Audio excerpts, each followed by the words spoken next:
बिस्मिल्लाहिर्रहमानिर्रहीम। अस्सलाम वालेकुम students, this is Mohammad Furqan. Welcome back to the topic of risk management. Sir, हमने इंटरेस्ट रेट की फ्लक्चुएशन का जो रिस्क था, जब किसी बंदे को 3 महीने बाद 4 महीने बाद बोरिंग करनी है, लैंडिंग करनी है, तो उसका इंटरेस्ट रेट का रिस्क था कि इंटरेस्ट रेट के रिस्क में कोई फ्लक्चुएशन ना आ जाए, कुछ अप एंड डाउन ना हो जाए, जिसकी वजह से मेरी इनकम या एक्सपेंस सेट ना हो जाए।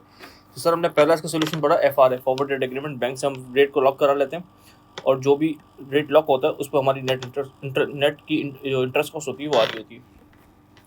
तो फॉरवर्ड रेट एग्रीमेंट हमने देख लिया, इसकी इलस्ट्रेशन भी देख ली, इसकी कैलकुलेशन भी देख ली, किस तरह चलता है ये। सर, सेकंड ऑप्शन हमारा था मैचिंग का। What is matching and what is smoothing? Interest rate की फ्लक्चुएशन से प्रोटेक्शन के लिए मैचिंग और स्मूथिंग कैसे हेल्प करता है, इसको देखते हैं। What is matching? Sir, matching जो कॉन्सेप्ट है ना, मैचिंग का मतलब है कि दो चीज़ों को मैच कर देना। अब मैचिंग का कॉन्सेप्ट तब अप्लाई होता है जब कंपनी के पास ऑलरेडी या तो कोई लेंडिंग हुई हुई हो या कोई बोरिंग हुई हुई हो। ठीक है, वो ऑलरेडी इसके पास कुछ ना कुछ ने अमाउंट लेंड किया वो किसी को, या फिर इसने बोरिंग की हुई हो।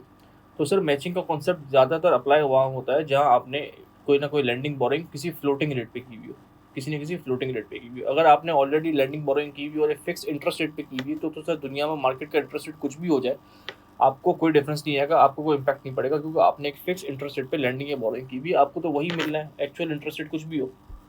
लेकिन अगर आपने फ्लोटिंग रेट पे लैंडिंग बोरिंग की हुई है ऑलरेडी, और फ्लोटिंग रेट में रेट फ्लोट हो रहा है, रेट चेंज हो रहा है, अप एंड डाउन हो रहा है, आपके फेवर में भी जा रहा है, आपके अगेंस्ट में भी जा रहा है, तो सर, अगर आपने एक बोरोइंग की हुई है, ठीक है, फ्लोटिंग रेट पे, और रेट फ्लोट होता जा रहा है, रेट बहुत एक्सेसिवली फ्लोट हो रहा है और एडवर्स मूवमेंट में फ्लोट हो रहा है, मतलब अगर आपने बोरोइंग की हुई है और उस वक्त जब आपने बोरोइंग की थी 5% का रेट था, अब फ्लोटिंग रेट होते होते 15% का रेट हो गया, तो आपको 5% की जगह 15% का इंटरेस्ट देना पड़ेगा। लेकिन सर, अगर आपने सेम अमाउंट की साथ में किसी को लैंडिंग की हुई है, वो भी फ्लोटिंग रेट पे, तो आपने अगर 5% पे बोरोइंग की थी और 5% पे लैंडिंग स्टार्ट की थी, तो फ्लोटिंग रेट जहाँ आपको 15% की हिट दे रहा है ना, 10% की एक्स्ट्रा हिट दे रहा है एक्सपेंस के नाम पे, इंटरेस्ट एक्सपेंस के नाम पे, तो लैंडिंग आपको एक्स्ट्रा इनकम भी देगा 10% के नाम पे। तो सर, इसका मतलब ये मैचिंग कॉन्सेप्ट उनके लिए एप्लीकेबल है जहाँ एसेट और liability of the same amount होनी चाहिए आपके पास, और आपकी जो इंटरेस्ट वगैरह है, इंटरेस्ट आपका फिक्स रेट पे नहीं होना चाहिए, आपका फ्लोटिंग रेट पे होना चाहिए। तो सर, ये सब चीज़ें आपको यूजुअली कहाँ मिलेंगी? ये सब चीज़ें आपको बैंक्स के अंदर मिलेंगी, जहाँ लेंडिंग भी हो रही होगी, बोरिंग भी हो रही होगी। कंपनी ये काम नहीं करती यूजुअली कि लेंडिंग भी करे, बोरिंग भी करे। कंपनी का काम या तो बोरिंग करके अपने ऑपरेशंस को फाइनेंस कराना होता है, ये एक्स्ट्रा पैसे का होते हैं तो वो किसी प्रोजेक्ट में इन्वेस्टमेंट करती है, वो इस तरह पैसे पे पैसा नहीं बनाती जो बैंक एक यूजुअल बिजनेस करता है। तो इसका मतलब सर, ये कॉन्सेप्ट रिजेंबल कर रहा है बैंकिंग बिजनेस से, बैंकिंग बिजनेस से। तो बैंक यही कर रहा होता है। बैंक क्या कर रहा है? बैंक को प्रोटेक्शन नहीं करता, बैंक एक जगह से फंड्स को रेज करता है, दूसरी जगह से फंड्स को पार्क करता है। जहाँ से रेज करता है वो हमारा और आपका पैसा होता है, जो डिपॉजिटर्स का पैसा होता है, ठीक है ना। डिफरेंट जगहों से वो लोन भी ले रहा होता है, लेकिन one of the main source of finance क्या है? एक डिपॉजिटर का पैसा, जो आम आदमी अपना पैसा बैंक में रखवाता है, वहाँ से वो पैसा रेज करता है, वो फिर डिफरेंट जगहों पे लोगों को लोन देता है, डिफरेंट डिफरेंट बिजनेसेस को लोन देता है, इंडिविजुअल्स को लोन देता है। उससे वो क्या करता है? उसके वो नेट इंटरेस्ट मार्जिन पर बैंक अपना बिजनेस कर रहा होता है। तो सर, ये अरेंजमेंट जो है ना, ये एक हैजिंग अरेंजमेंट है। टेक्निकली एक फ्लोटिंग रेट की फ्लक्चुएशन से कवर करने के लिए आपने अपने आप को क्या किया? मैच करा दिया। तो मैच कौन कर सकता है सर? ये अरेंजमेंट आपको बैंक के अंदर देख सकता है। तो इसका मतलब सर, ये इंटरनल हैजिंग टेक्निक हुई। आपकी बुक्स में ऑलरेडी एसेट लायबिलिटी पड़ी हुई है फ्लोटिंग रेट पे, जो भी फ्लोटिंग रेट पे चेंज आ रहा है, आपका नेट इंटरेस्ट कॉस्ट में कोई फर्क नहीं पड़ रहा। तो इसका मतलब आपको किसी थर्ड पार्टी के पास जाने की जरूरत नहीं है। अब बैंक को किसी दूसरे बैंक के पास जाने की जरूरत नहीं, जिस तरह एक बंदे को बैंक के पास जाने की जरूरत थी, उसको FRA चाहिए। तो बैंक को बैंक के पास जाने की जरूरत नहीं पड़ रही। ये इंटरनल हेजिंग टेक्निक है, इंटरनली बैंक खुद मैनेज कर लेगा इसको। Assets and liabilities with the same interest rates, same interest rates, floating, दोनों का फ्लोटिंग होना चाहिए, आर एडेड मैच टुगेदर, दोनों को एक साथ मैच कर लो आप। तो इससे क्या होगा? इससे eliminate the impact of interest rate movement. Interest rate की जो एक्स्ट्रा मूवमेंट होगी ना, जो आपको एडवर्सली अफेक्ट कर सकती थी, उसका इम्पैक्ट एलिमिनेट हो जाएगा। फॉर एग्जाम्पल, एक बैंक है, ठीक है, उसने लैंडिंग की हुई है, तो बैंक जब किसी को लोन देता है तो वो उसके लिए एडवांस होता है, वो लैंडिंग होती है, बैंक के एसेट होता है, बैंक की बुक्स में वो एज एसेट शो हो रहा होता है। 10% पे लैंडिंग की हुई है, अब वो फिक्स रेट पे भी कर सकता है, फ्लोटिंग पे भी कर सकता है। हम अज्यूम कर रहे हैं 10% पे फिक्स फ्लोटिंग रेट पे किया हुआ इसने, ठीक है। और बैंक ने एक जगह से फाइनेंस उठाया हुआ है, बोरिंग की हुई, अपने रेगुलेटर से फाइनेंस उठाया हुआ है, दूसरे बैंक से फाइनेंस उठाया हुआ है 8% पे, ठीक है। अब ये भी फिक्स रेट होता है, फ्लोटिंग रेट भी हो सकता है, ठीक है। लेकिन ये दोनों जो उसने लैंडिंग और बोरिंग की है, फ्लोटिंग रेट पे की हुई है, कि रेट जो भी फ्लोट होगा अकॉर्डिंगली लेंगे, इसको चलेंगे। अब बैंक अपना बुक्स, बैंक अपने अकाउंट्स को फाइनलाइज कर रहा है, और बैंक ने देखा कि यार मैंने एक जगह लैंडिंग की हुई है 10% पे, तो इसका मतलब 10% इंटरेस्ट इनकम में रिसीव करूंगा, ठीक है। तो बैंक ने इनकम में दिखा दिया रिसीव 10%।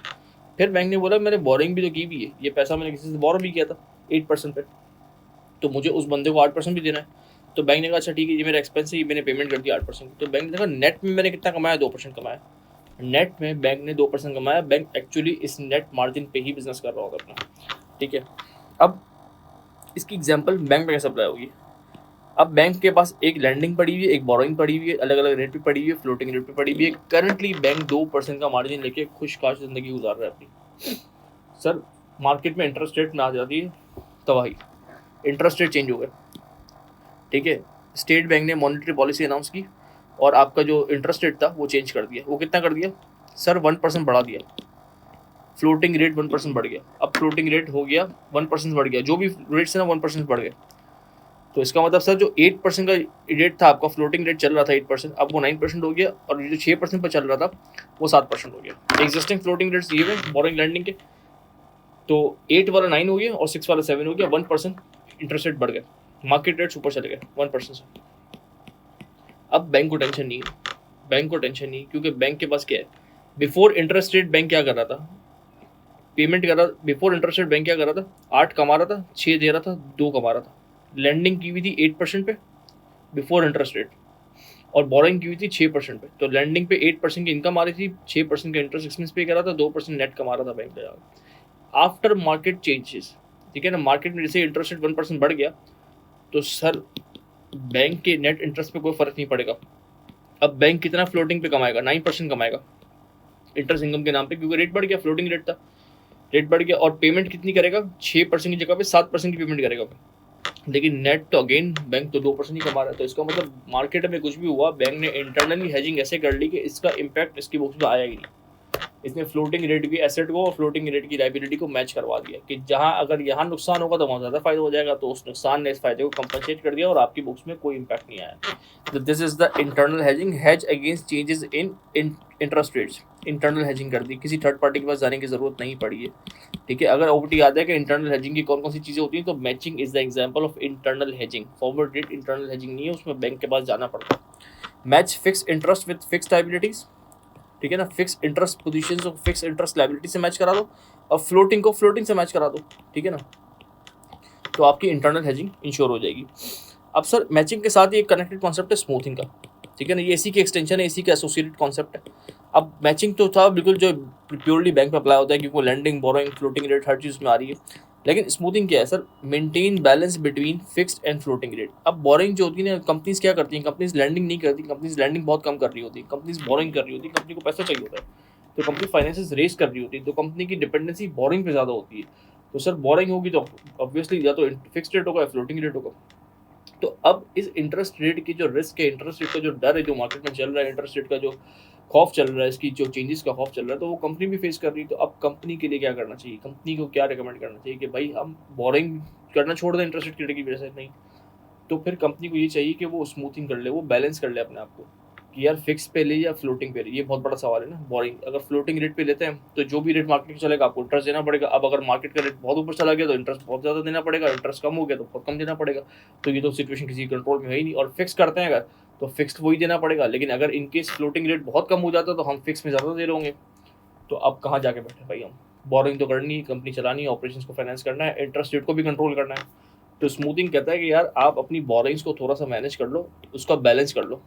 100% फिक्स पे भी नहीं जाओ, 100% फ्लोटिंग पे भी नहीं जाओ, बैलेंस कर लो, 50-50 कर लो, 40-60 कर लो, जो भी आपका डिसीजन है, लेकिन एक कंट्रोल करके चलो। अगर आपने 100% फ्लोटिंग पे डाल दिया और फ्लोटिंग रेट चला गया बहुत ऊपर, तो सर आपकी इंटरेस्ट कॉस्ट तो इतनी ऊपर चली जाएगी कि आपका सारा प्रॉफिट ही खत्म हो जाएगा। और अगर आपने 100% फिक्स पे डाल दिया और इंटरेस्ट रेट बहुत नीचे आ गए, तो आप उस डाउन साइड इंटरेस्ट का बेनिफिट ले ही नहीं पाओगे। तो आप क्या करो, आप बैलेंस कर लो। अगर इन केस 50% फिक्स बोरिंग ले लो और 50% फ्लोटिंग बोरिंग ले लो। अगर इंटरेस्ट रेट चले भी जाते हैं ना ऊपर बहुत ज़्यादा, तो आपकी 50% बोरिंग्स अफेक्ट होंगे ना, 50% इंटरेस्ट एक्सपेंस अफेक्ट होगा। आपका फ्लोटिंग रेट 50% बोरिंग पे खड़ा हुआ है ना, 100% पे नहीं खड़ा हुआ, तो अफेक्ट 50% पे आएगा, कम अफेक्ट आएगा। और अगर इंटरेस्ट रेट डाउन भी होते हैं तो आपकी फिक्स बोरिंग्स अफेक्ट होंगी 50% से, 100% अफेक्ट नहीं होंगी। तो you have to maintain the balance, you can not predict the future in the market, ठीक है ना। आप बैंक नहीं होगा, आप उसको हेज कर लोगे।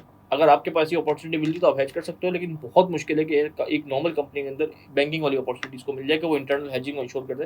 तो यू हैव टू स्मूथिंग, ठीक है ना, उसमें लैंडिंग एग्जाम्पल नहीं है, क्योंकि कंपनी बोरिंग करती है। कंपनी बोरिंग करती है तो कंपनी को ये बताया गया कि आप अपनी बैलेंसिंग करो, अपनी फ्लोटिंग रेट को फिक्स रेट को बैलेंस करो, ताकि अगर कुछ इंटरेस्ट रेट के अंदर कोई एडवर्स मूवमेंट आती भी है तो you do not get too much hit on this. I hope this is clear sir. मिलते हैं नेक्स्ट क्लास के अंदर। Thank you so much. अल्लाह हाफिज़।